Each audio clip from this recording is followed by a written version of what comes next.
Hello, BookTube. I'm Vin. Welcome to Revenant Reads, and this is the Life Stories tag. So this tag was created by Mark over at Book Time with Elvis, who is a new booktuber who has just been killing it in the tag game. And Mark was kind enough to tag me again on this tag. And Mark, you're over in the Czech Republic. Obviously, can't share a beer with you there, but figured. Excuse me, my throat was getting really dry. That's why I reached this in quick. Figured I could share a Czech Pilsner with you virtually. So there we go. That's my drink of choice for this one. So one of the past tags, I had complained that there was a horrible dearth of nonfiction book tags on BookTube. So he decided to remedy that, and he created a tag around biographies, memoirs, autobiographies. So again, this is a life stories tag. I have a lot of props around the room here, so hopefully I won't knock over my beer when I'm trying to grab them. The first question is, do you have a preference for biography or autobiography? And I can't say I do. It all depends on the context. I like the objectivity of one, the subjectivity of the other, and if I can combine them both, especially if it's a certain person, certain time period, I think they will both give me their own unique insights. So no, I do not have a preference. It's just all about context. Two, do you gravitate towards a specific area, like sport, celebrity, history, etc.? Yeah, definitely. It is mostly, not mostly, it's pretty much all history. Maybe just a few exceptions, but I'm very much a historical biography person, or autobiographies of, notable historical people. Third one, have you ever read the life story of someone and in doing so changed your opinion of them for better or worse? An example. Yeah, I mean, I think the biggest example for me, at least as far as preconceived notions, sorry, this thing is shaking. That would be when I read David McCullough's John Adams. It's been a long time since I read it, but going into it, I really only knew Adams from the Alien and Sedition Acts, which were some fairly infamous acts early in the American Republic during his presidency. He was our second president. So I mostly knew him for that, which I didn't expect much good as far as his character. But I remember reading this, and it's a terrific biography. It really is very good. And it gave me just a much richer understanding of who John Adams was. And I definitely came away much more sympathetic and liking this individual far more than I originally did. So yeah, this is definitely one that helped to change my mind about somebody.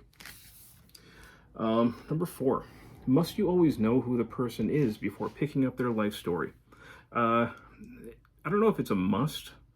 It is just unlikely that I would pick it up. Not because I'm against it, but because my TBR is so formidable. I'm not really in a position to go on a blind date with a book. It is just very unlikely that I would do that. So, yeah, I would probably need to know something about that person if I was going to pick one up. Number 5, have you ever met someone whose biography or autobiography you've read?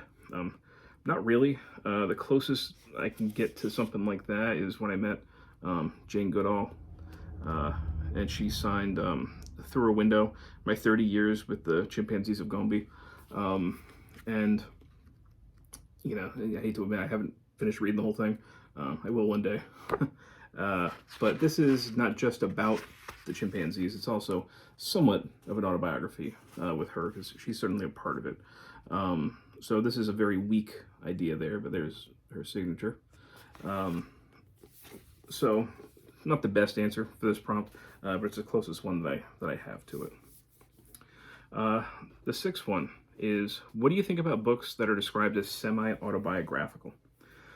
I have nothing against them in principle. I don't have a lot of experience with them. I think that's probably something that's found more in the literary world rather than the nonfiction world. Of course, if something is passed off as an autobiography and it's found to be false, that's pretty frowned upon. But if you have more artistic license, it's certainly acceptable. I'm aware, like Virginia Woolf has done that, but I don't have a lot of experience with them. So I have nothing against them on principle, but I don't have a lot of exposure to them yet. It is definitely something that I'm willing to try out. Next prompt is, give an example of a life story that really surprised you. I guess a book that I didn't expect to like as much as I did. Penguin Classics. This is Chronicles of the Crusades. I cannot speak French, so I would say Joinville. It's probably like Joinville, and Belladune. I don't know, but if you speak French, you could probably pronounce that way better than me. And these are two accounts from two separate crusades. I think there's about 100 years that separate these two. And the Crusades they are certainly a time period I want to learn more about, but they're not one that I gravitate towards. Probably because I have a harder time relating to either side, especially when it comes to religious wars. I'm such a secular person that it's hard for me to attach any kind of empathy to either side. But this comes closest to it. It's been a while since I read it, but it was okay. Yeah, so it was the first one here, Joinville. Joinville, I don't know. He was a friend of Louis the Ninth,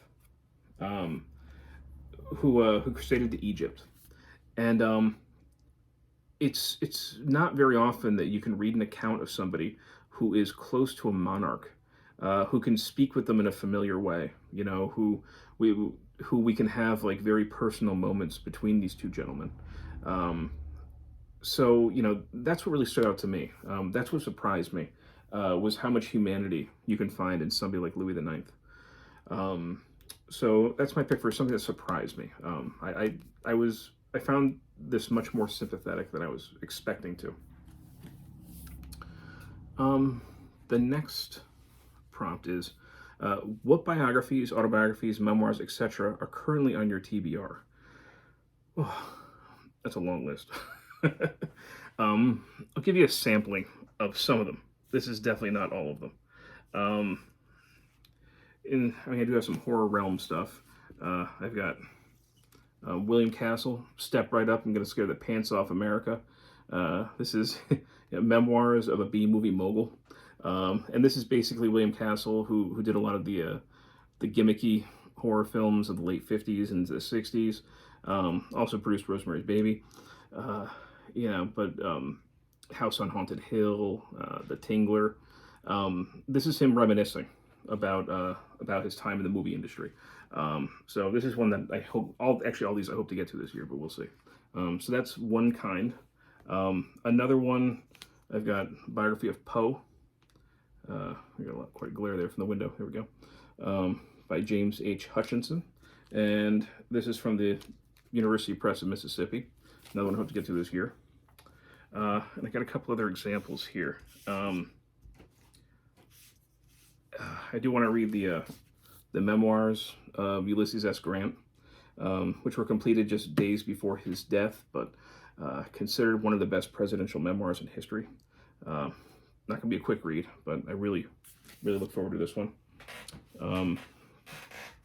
Sticking with Civil War theme, I've got David Herbert Donald's Lincoln biography, and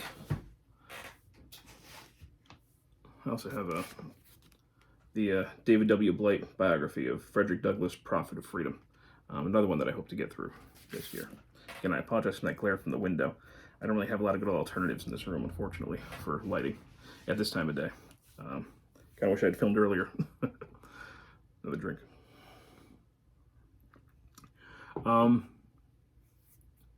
Next prompt is, whose life story did you find particularly hard going, either emotionally difficult to read or very boring? I haven't gotten to too many boring ones yet, fortunately. But I mean, I'm not going to spend too much time on these at all. But reading A Long Way Gone, Memoirs of a Boy Soldier by Ishmael Bea, a child soldier from Sierra Leone and his escape from that life. That was certainly tragic. Of course, you got the classic Night by Elie Wiesel. As short as this book is, it's rough stuff. And I've read other Holocaust memoirs, but that's one that I had on hand here. And of course, I just recently read 12 Years a Slave by Solomon Northup. You can go back to earlier videos if you want to hear my thoughts on that. And you've got the classic Narrative of the Life of Frederick Douglass, an American Slave. Probably the most famous, one of the most famous former slaves of this time period, incredibly influential, and quite a good head of hair. Look at that thing. Next prompt is there anyone you know personally who you feel should have their life story written down?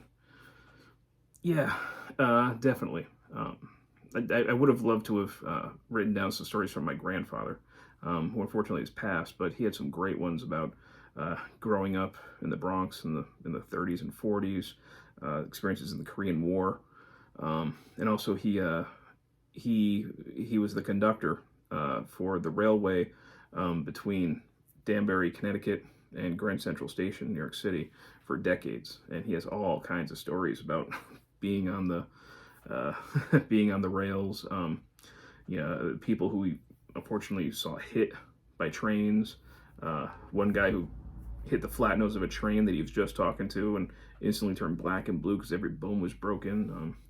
A girl that they was walking down the tracks and got hit. They kept pulling the horn, and girl didn't move. They found out later she was deaf.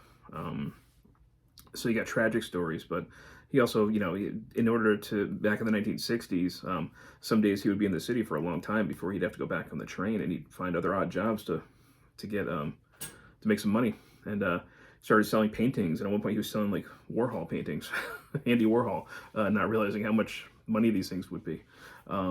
So yeah, his story. And there's also a guy who passed away recently, not too long ago, in his 90s, that I knew, who was a World War II veteran. He would, I used to, this is a while ago now, but I used to work at a convenience store, and he would come in and help with the newspapers. He'd been doing it for decades. One time I asked him, it was right after the 4th of July, I said, "Oh, did you see any fireworks?" And he said, "I can't do fireworks." And he talked about how he tried when he came back from the war to go take a girl to go see fireworks, and he had flashbacks. He dove under the car, tore up his pant legs, and said the girl didn't go out with me again. And that kind of opened him up a little bit, where sometimes he would talk about how it was hard to talk about the war, but then sometimes he would just start going, and he would start telling me these stories. And like he drove a tank in Patton's army. He was there when they liberated Dachau. Saw all that. He celebrated 2 birthdays, one his real birthday, the other one a day that a bomb landed next to him and didn't explode.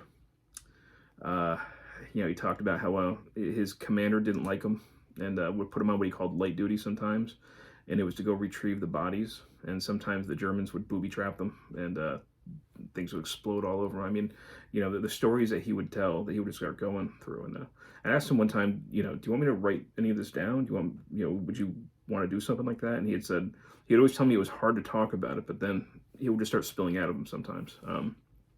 But yeah, he must have had one heck of a story. That's just the little tidbits that I'd gotten from him. But he definitely deserves his life story to be written down. Prompt 11. Have you read any diaries or collections of letters? If so, which ones did you find interesting?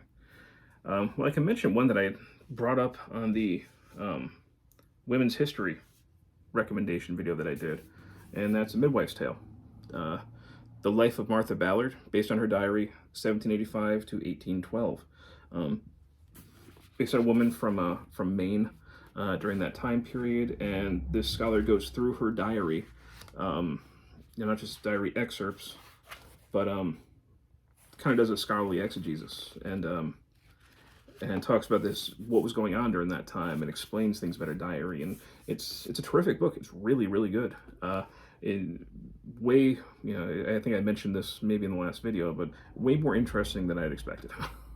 So I highly recommend this, A Midwife's Tale. And the last prompt: what are a few life story books you would recommend to us to read? Um, difficult. That's a difficult one for me to answer. Um, one of my favorite biographies, I guess I can point out, is the one on Thomas Jefferson by John Meacham. So Thomas Jefferson, The Art of Power. I've read several biographies.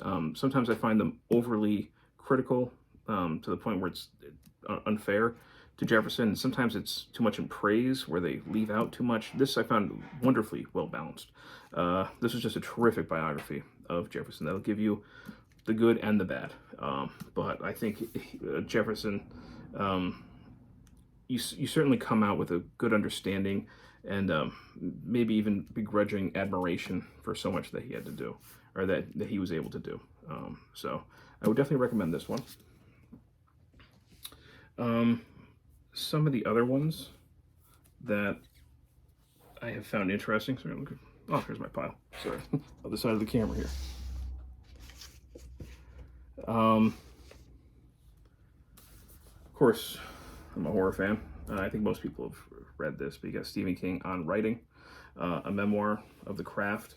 I know some people don't like Stephen King, but I mean, he is, the most successful writer of the 20th century. I still think, even sometimes if there's issues with his writing, he's still an amazing storyteller in so many ways, and his name is synonymous with the horror genre. So how can I not recommend something like On Writing by Stephen King? One unique memoir that I always found interesting, probably because I connect with it, is Nothing to Be Frightened Of by Julian Barnes. And this is a memoir about his fear of dying, his fear of mortality. And, it's part memoir, part kind of like different philosophical texts. His brother's a philosopher, but it's basically why he fears death and how it's affected him throughout his life. And, he's an atheist, and his brother says, "Well, you weren't scared before you existed. Why are you scared for what comes after?" And I remember, it's been years since I read it, but I remember him saying it's perfectly logical for the consciousness to be afraid of its ending, to be afraid not to exist. But anyway, I thought this was a very unique, interesting idea for a memoir, and I remember really enjoying this one. Another short one that had an impact on me growing up, and that's Born on the 4th of July by Ron Kovic. Made into a movie, was it late 80s or so. But somebody who was gung-ho to join the military for the war in Vietnam, has a horrible experience there, comes back kind of mangled, ends up joining the anti-war movement. And it's a slim thing, but really, really good reading. I think an important statement for the time period. So Ron Kovic. And one that's been a long time since I read, so my memory is very shifty on this. And that would be, I don't know if I'm saying this right, I can't pronounce this kind of thing, but Ryszard Kapuscinski, I don't know. That's Travels with Herodotus.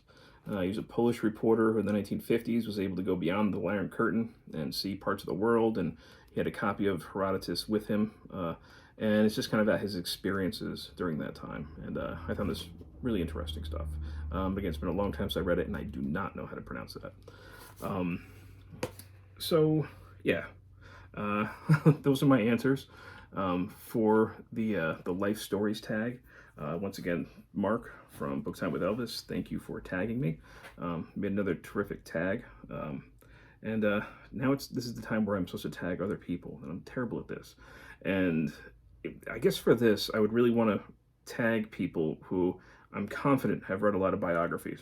There are other people who I've been wanting to tag for a while now, but I don't know if they've read stuff like this. So I'm going to tag Shannon Bontrager, who has a small channel right now, but people should really check it out. He's a historian. He's been posting some great things. Of course, I'll leave a link for him down below. But I think that he'd probably have some good answers for this. And you know what? I know I'm going to do it to you again, Bill Rutenberg. I'm going to tag you on this one more time. I know I just tagged you on the last one. You don't have a lot of time in your life, but I feel like this tag is right up your alley, honestly. I feel like I'd be doing a disservice to you if I didn't tag you on this. But of course, If you're too busy, feel free not to do it. So those are the two people I'm going to tag, two people I know at least read biographies. So Shannon Bontrager and Bill Rutenberg. All right. Again, thanks again, Mark. Bye, BookTube.